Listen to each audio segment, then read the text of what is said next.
Hello from Jonathan and from me. Welcome to the programme. Now, he was the 100th British soldier to die this year in Afghanistan, and today, Lance Corporal Adam Drane of the Royal Anglians was laid to rest in Bury St Edmunds. Hundreds of people turned out to share in his family's grief and pay tribute to a man described as an outstanding young soldier. Victoria Webb was at the service and she sent us this report. As the people of Bury St Edmunds lined the streets by St Mary's Church, a mother, father, brother and fiancé escorted the coffin of the young man they all loved dearly. This was to be a public funeral and a chance for the public to show their support for Lance Corporal Adam Drane's family. Everyone's wanting to pay their respects to a young man who's laid down his life effectively for us. It's quite sad, but it's lovely to see such a turnout for a local boy, so it's quite sad. I'm sad. I didn't know him. I believe the people of Bury St Edmunds are very proud of Adam and all of his colleagues who are here today.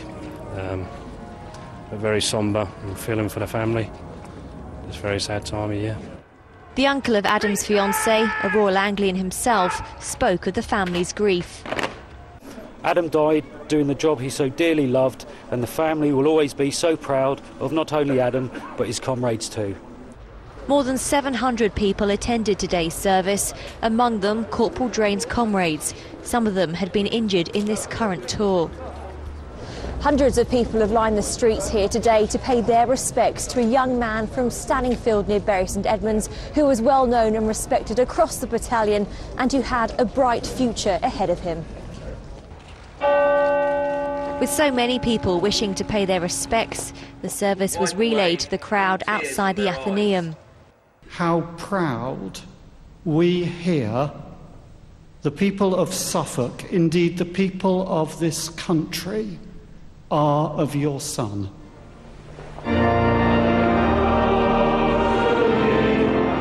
David Pooley, a close friend of the family, spoke on their behalf.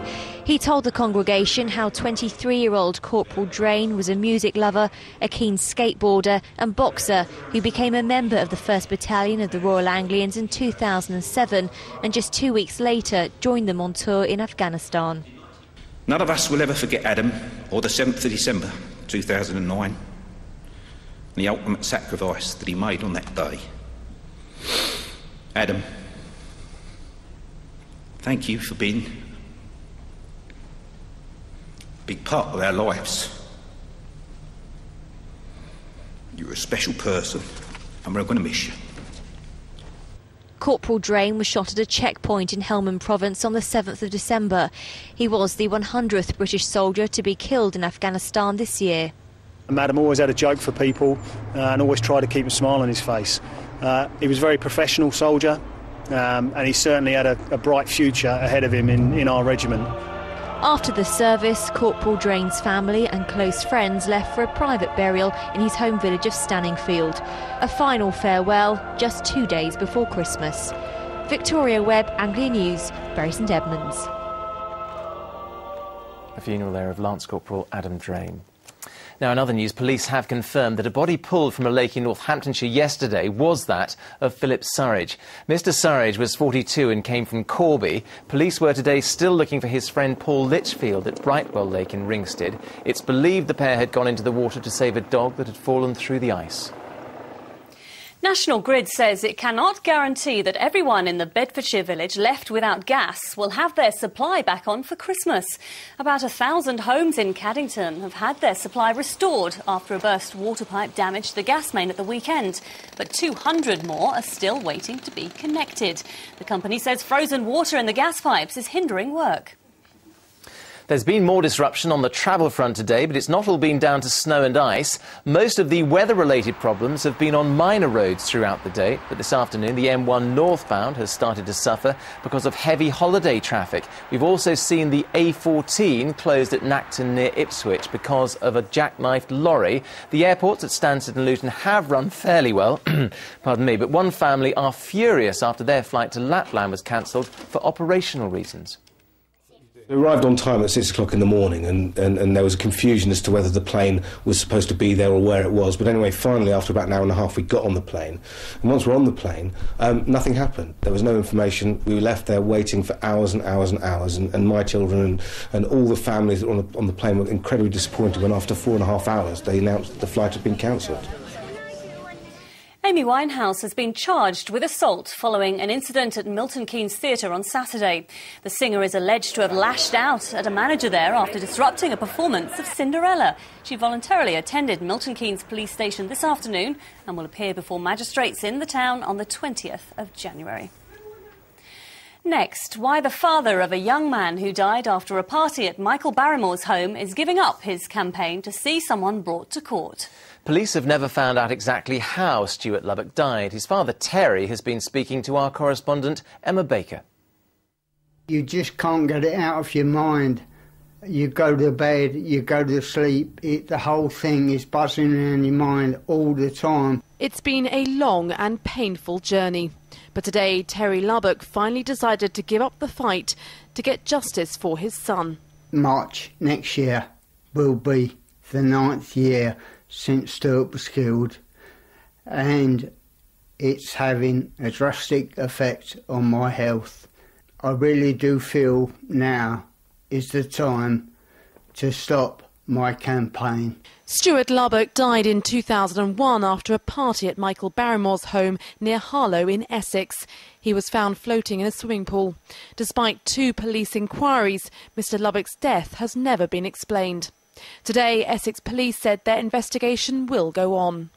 Mr Lubbock's decision to drop his campaign has been praised by one expert who works with the victims of crime. The decision that's been taken this time is a very brave one, and the decision to decide to move on with someone's life is a really important one, I think.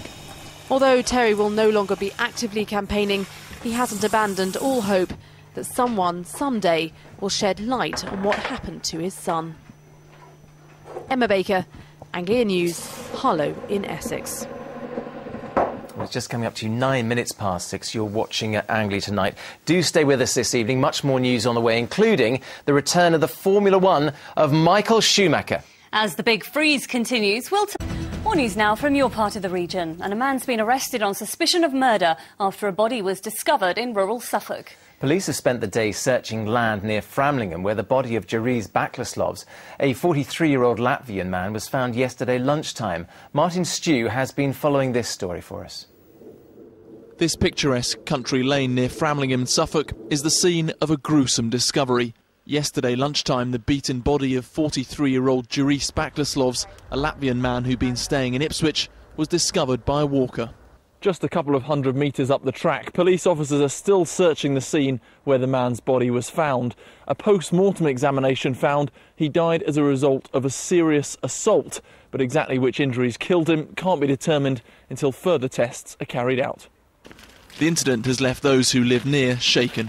Very shocked, actually, because, as I say, my daughter was out walking yesterday and she said she couldn't come up the path because there were police up here.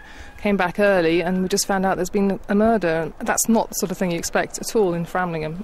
Not in a place like this. It's just really quiet and really sort of cosy environment. Very, very shocked. Horrible. The body was found at 12:45 p.m, just hours before Claire was about to take her dog along the track.